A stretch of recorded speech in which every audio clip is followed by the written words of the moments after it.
লাকির সম্পর্কে, লাকির চরিত্র খোঁজ নিয়ে দেখেন, তার কার্যক্রম নিয়ে দেখেন।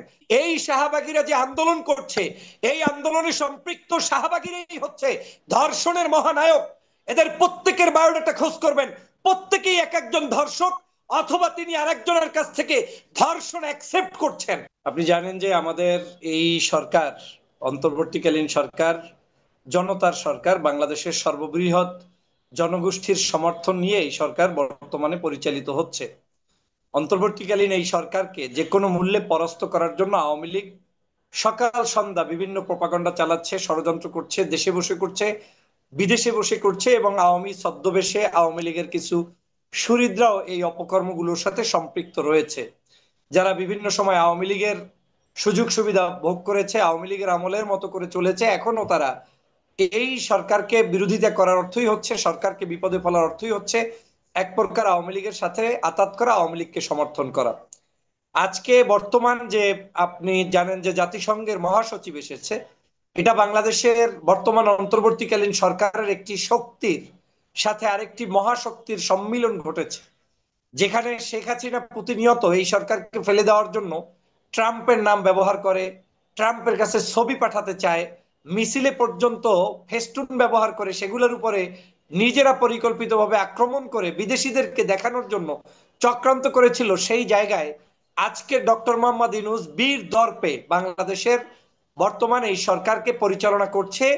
গত 16 বছরের সকল অন্যায়, অত্যাচার, জুলুম, নির্যাতনের বিরুদ্ধে অনেক কষ্টে তিনি এই রাষ্ট্রকে পরিচালনা করছেন এবং সফলতার দ্বার প্রান্তে তিনি যাচ্ছেন, এগিয়ে যাচ্ছেন।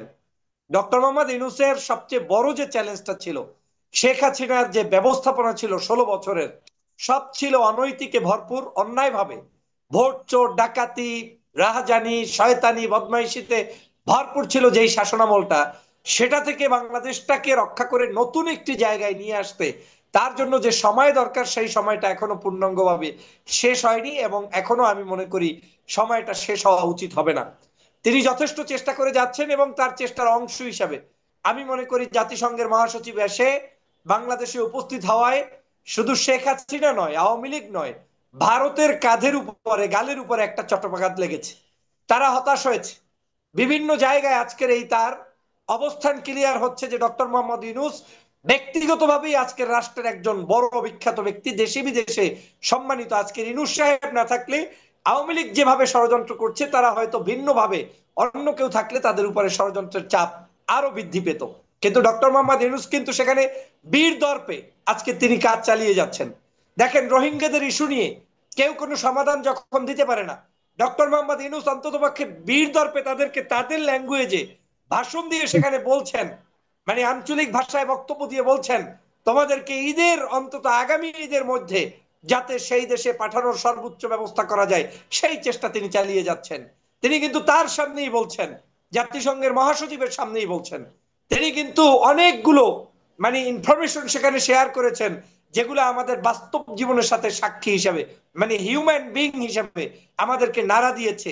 আজকে তিনি একদিকে রোহিঙ্গাদেরকে আপন করে নিয়েছেন, অন্যদিকে রোহিঙ্গাদেরকে আবার স্থায়ী সেটেলমেন্টের জন্য তাদের দেশে পাঠানোর জন্য যে উদ্যোগ গ্রহণ করেছেন, এটা অত্যন্ত আমাদের জন্য শিক্ষণীয়, দেশ বিদেশের আলোচনার বিষয়বস্তু হয়েছে। আপনি দেখেন, লক্ষাধিক মানুষ নিয়ে ইফতার, এই নজির ভারতীয় উপমহাদেশের ইতিহাসে এরকম বা বিশ্বের ইতিহাসে এরকম কোন উদ্ভস্ত শিবিরে একত্রে এত বড় একটি, আপনি কি শুনতে পাচ্ছেন, এত বড় একটি ইফতার মাহফিল, আর এবং সেটা জি, বলুন রোহিঙ্গাদেরকে বলুন। নিয়ে ডক্টর হুম। মোহাম্মদ ইউনূস এটা করতে পেরেছে এবং সফলভাবে সম্পন্ন হয়েছে, সেটা দেখে অনেকেরই মাথা ঘাবড়ে যাচ্ছে এবং অনেকেই চিন্তা করতে পারছে না। অনেকে ভাবছে যে ডক্টর মোহাম্মদ ইউনূস তো নাই, যে কোনো মুহূর্তে চলে যাবে। আরে চলে যাবে, সেই লোক দিব্যি একেবারে পাহাড়ে জঙ্গলে গিয়ে সেখানে মানুষের সামনে লক্ষ লক্ষ মানুষদেরকে নিয়ে ইফতার করে কিভাবে?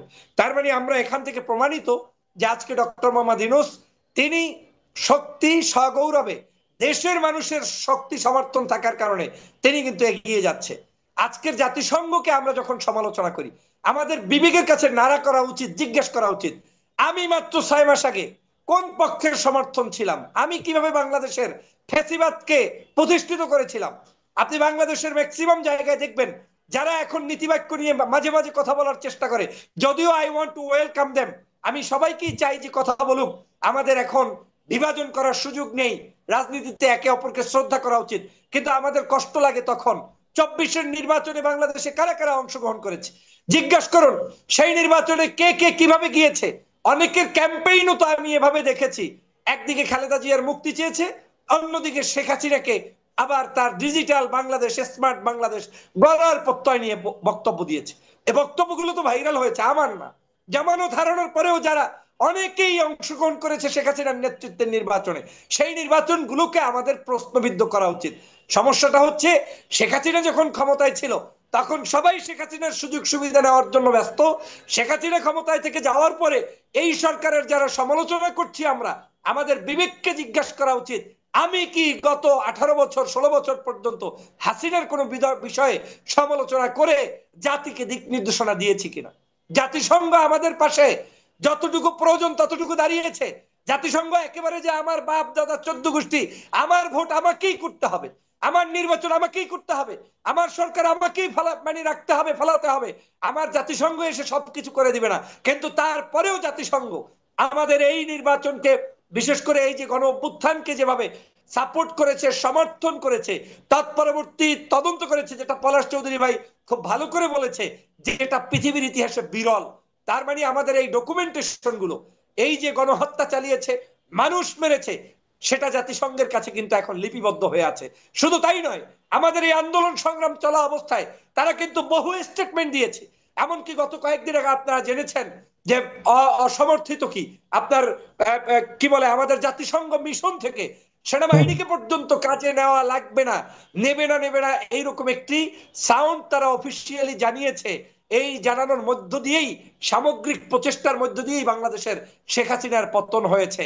শেখ হাসিনার পতন ঘটাতে আমার এই বাংলাদেশে কিছু দুষ্ট রাজনীতিবিদদের কারণে আমরা পতন ঘটাতে দেরি হয়েছে, কিন্তু আমাদের এই পতনের জন্য সহযোগিতা যারা করেছে তার মধ্যে কিন্তু ওই জাতিসংঘ অন্তর্ভুক্ত রয়েছে বলে আমি মনে করি।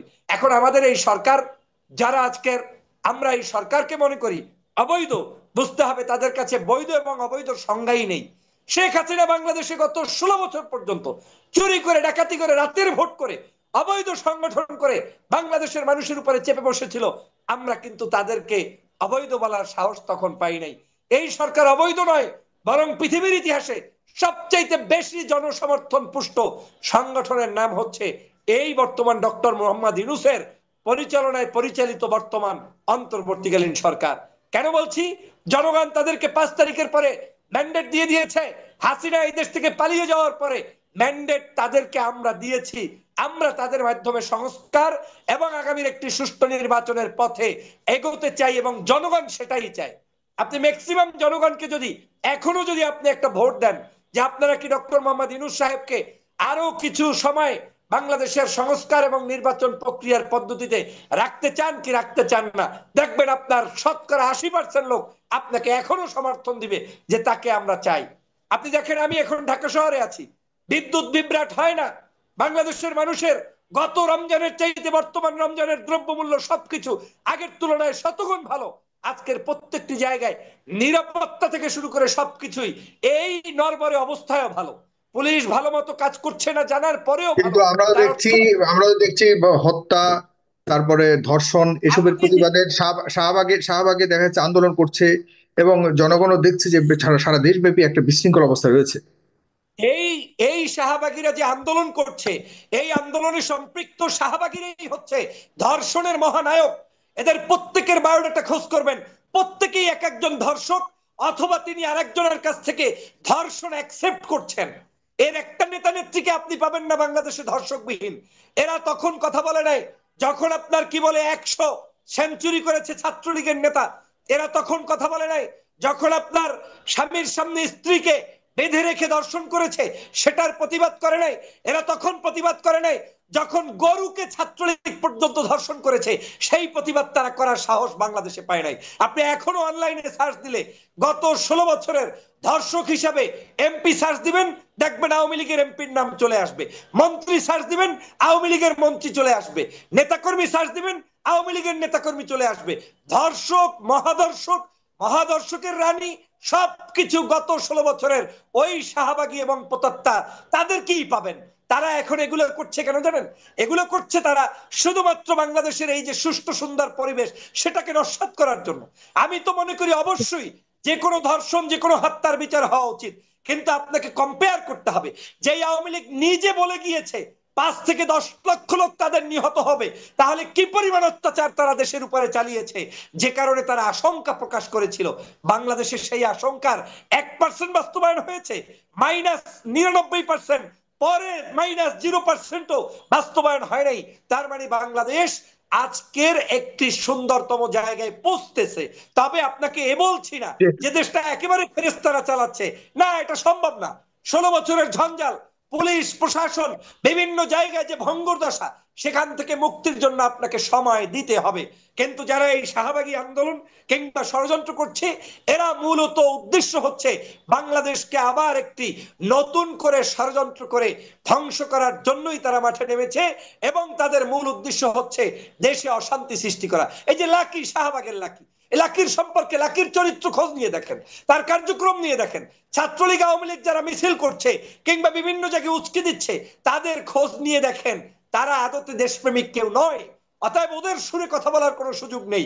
বাংলাদেশের ইতিহাসে একজন নারী শিশু ধর্ষণের পরে এই প্রথম সরকার প্রমাণ করেছে, সেনাবাহিনী প্রমাণ করেছে, তাকে সুচিকিৎসার জন্য সিএমএইচে আনা হয়েছে, হেলিকপ্টারে লাশ পাঠানো হয়েছে, জানাজার জন্য স্পেশাল মানুষ পাঠানো হয়েছে। এটা বাংলাদেশে বিরল। আপনি এর পরেও এটা তদন্ত হবে। তদন্ত হলে এখানে তো কোনো দলীয় সম্পৃক্ততার বিষয় নয়, এটা তো সমাজের অবক্ষয়। আজকের পিতার কাছ থেকে যদি সন্তান ধর্ষণের শিকার হয়, পৃথিবীর কোন পুলিশ সেটা নিয়ন্ত্রণ করতে পারবে না যতক্ষণ পর্যন্ত এই সমাজটাকে আপনি ঠিক না করতে পারবেন। এই সমাজটাকে ধ্বংস করে গিয়েছে আওয়ামী লীগ। আওয়ামী লীগ এমন ভাবে ধ্বংস করেছে, পুত্র, পিতা, শিক্ষক, ছাত্র, রাজনীতিবিদ, সিনিয়র জুনিয়র, কারো কোনো সম্মান তারা শিখায় নাই। তারা অভদ্রতার মধ্য দিয়ে একটি বিশৃঙ্খল জাতি তৈরি করে দিয়ে গিয়েছে। তার ইম্প্যাক্ট এখন আপনাকে ভোগ করতে হচ্ছে। সে কারণে বলছি, সময় লাগে আমাদেরকে এর থেকে উত্তরণের জন্য। আমাদের এডুকেশন ডেভেলপ যেমন করতে হবে, আমাদের মানবীয় গুণাবলী অর্জন করতে হবে, রাজনৈতিক জায়গায় শিষ্টাচার শিখাতে হবে, এবং ন্যায়সঙ্গত আদর্শভিত্তিক রাজনীতি চালু করতে পারলেই হয়তো একটা সময় এটা ভালো হবে। তবে সর্বোপরি আমি মনে করি সরকারের আমলে 170-এর মতো আন্দোলন হয়েছে। এই আন্দোলনগুলোকে দেখে আমার লজ্জায় ভেঙে যাচ্ছে যে এই আন্দোলনের মধ্যেও ডক্টর মোহাম্মদ ইউনূস সাহেবের কোন আন্দোলনে কোন মানুষ শহীদ হয় নাই, মারা যায় নাই, মৃত্যুর কোলে ঢলে পড়ে নাই, ওই মানের কোন নির্যাতন এখন পর্যন্ত হয় নাই। তার মানে কি দাঁড়াচ্ছে? এর অর্থ হচ্ছে এই সরকার এখন পর্যন্ত ভালোভাবে কাজ করছে। আপনার আগে কি ছিল? ক্রস ফায়ার, গুম, খুন, হত্যা, আমান আল আজমি, মীর কাসেম আলীর ছেলে আরমান, তারপরে সালাউদ্দিন কাদের আপনার ছেলের চৌধুরীর আত্মীয় স্বজন, তাকে, এরপরে অন্য যাদেরকে মারা হয়েছে, আপনার গুম করা হয়েছে, খুন করা হয়েছে, ফাঁসি দেওয়া হয়েছে, সেগুলোকে আপনি কোনো খাতায় লেখে প্রকাশ করতে পারবেন না। অতএব এই দেশের আইনাগর সৃষ্টি করে নাই ডক্টর মোহাম্মদ ইউনূসের সরকার। এই দেশে কোনো নতুন করে টর্চার সেল তৈরি করে নাই ইউনূস সরকার। এই দেশে বর্তমানে এই সরকার কারো উপরে অমানবিকভাবে নির্যাতনের স্টিম রোলার চালায় নাই। অতএব যারা ষড়যন্ত্র করছে তাদের বিরুদ্ধে আমাদেরকে ঐক্যবদ্ধ থাকতে হবে। কিন্তু আমাদের এক্ষেত্রে একটা সতর্কতা আছে সাগর ভাই, সেটা হচ্ছে আমরা আমাদের এই সরকারের হাতকে শক্তিশালী করব, পুলিশ প্রশাসন দিয়ে ন্যায়সঙ্গত ভাবে বিচারিক প্রক্রিয়ার মাধ্যমে আমরা আন্দোলন সংগ্রামগুলোকে ম্যানেজ করব। কিন্তু কোনোভাবে সাধারণ নাগরিকরা যাতে কোনো অবস্থায় কারো কোনো উস্কানিতে পড়ে, কারো কোনো উস্কানি পোস্ট, ভিডিও কিংবা উত্তেজনা সৃষ্টি করে দেশের বিরুদ্ধে কোনো জায়গায় না নামেন। কারণ এই ডক্টর মোহাম্মদ ইউনূসের এই সরকারকে ব্যর্থ করতে দেশি বিদেশি বিশেষ কিছু ইউটিউবার, বিশেষ কিছু ব্যক্তিবর্গ, বিশেষ কিছু এজেন্ট, তারা এখন মাঠে নেমেছে। যে কোনো মূল্যে ভালো কথা বললেও আপনাকে মাঠে নামিয়ে পরিস্থিতি খারাপ করতে চায়। উদ্দেশ্য একটাই, চীন সফর সামনে আছে, ডক্টর মোহাম্মদ ইউনূসকে ফ্লাইট পাঠিয়ে চীনে নেওয়ার সম্ভাবনা আছে, সেটাকে নস্যাৎ করতে চায়।